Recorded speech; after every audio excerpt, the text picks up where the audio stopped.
tug'ilgan kunim edi. Shunga ham yig'laydimi? Yo'q, unga emas. Tug'ilgan kunim uchun uydagilar pul berishgandi. O'sha pul yo'q. Boya tanaffusga chiqqanimda kimdir olibdi. Qancha puling bor edi? 10 so'm. Ancha katta pul-ku. Ota-ona bolasiga katta miqdorda pul berishi bu yaxshi emas. Demak, sinfda o'g'ri o'quvchi paydo bo'libdi.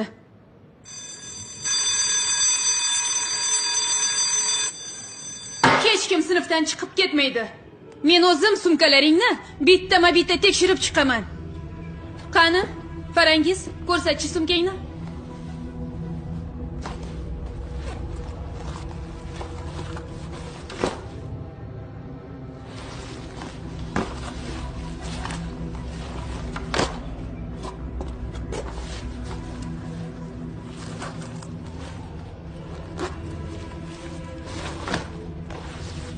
Navbat menga yetib kelganda nima qilaman? Sumkamni ochib ko'rsa sharmanda bo'laman-ku.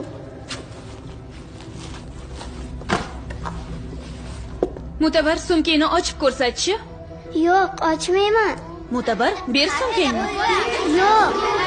Ber dedim senga. Yo'q. Aytganimni qil. O'g'ri.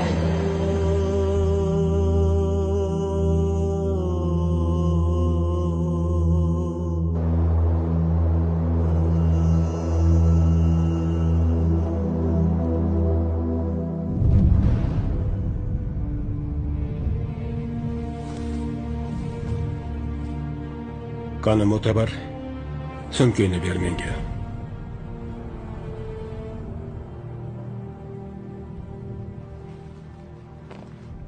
Men noilojlikdan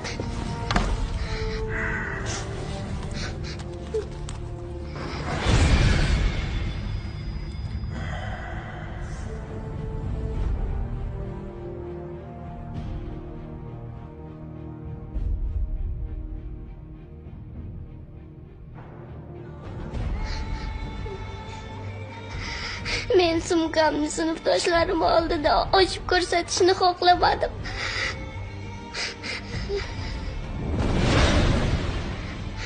Ular menga past nazarda qarashlaridan, ustimdan kulishlaridan qo'rqdim. Men doim sinfdoshlarimdan ortib qolgan non bo'laklari va ovqat qoldiqlarini yig'ib yuraman. Uyga borganimda esa onam men va ukalarim bilan bularni birgalikda baham ko'ramiz. Mening otam o'lgan. Onam kasal. Ukalarim och. Bizning bundan boshqa tirikchiligimiz yo'q. Iltimos, bularni olib qo'ymang. Men o'g'ri emasman.